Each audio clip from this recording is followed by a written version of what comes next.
peşinde koşan insanlar samimi bir yola bak. Bir dostumuz var. Diyelim ki başka birisiyle farklı bir ilişkinin içerisinde girdiğimiz zaman Hi.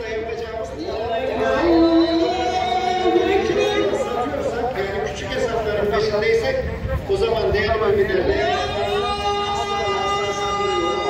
Wow, so beautiful.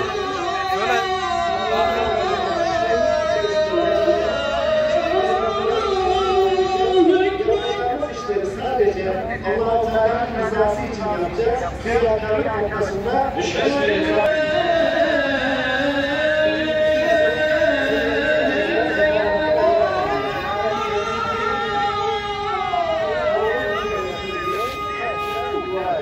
eğer böyle bu üç şartı üst üste getirebilirsek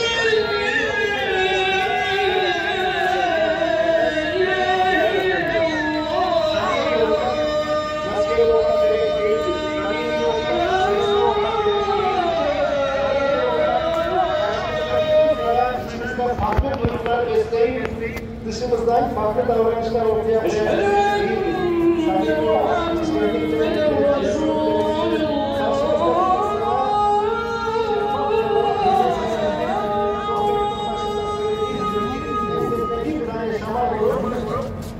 İşte samimiyet müsteşar.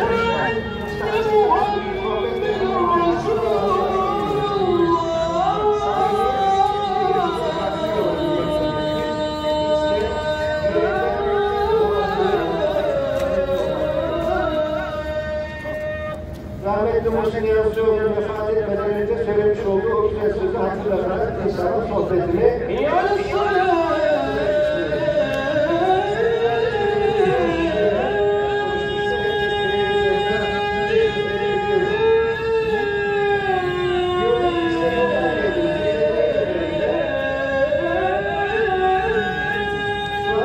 tekrar geri gitmeye bir garantim var mı yok.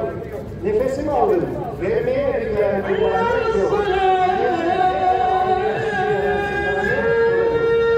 O zaman bir saniye olamadığımız için sorumlu olmaya asla gerek yok. Bir saniye hayat Hazreti Hüseyin Efendimiz'i şehit eden Yezid'i biliyorsunuz değil mi? Hazreti Hüseyin Efendimiz'i şehit eden Yezid.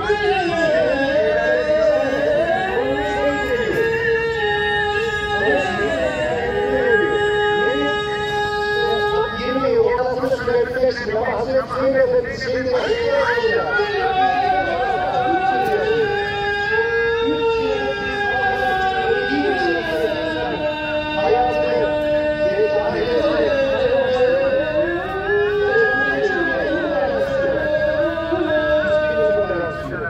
o zaman doğru olacağız. Düzgün yürüyeceğiz.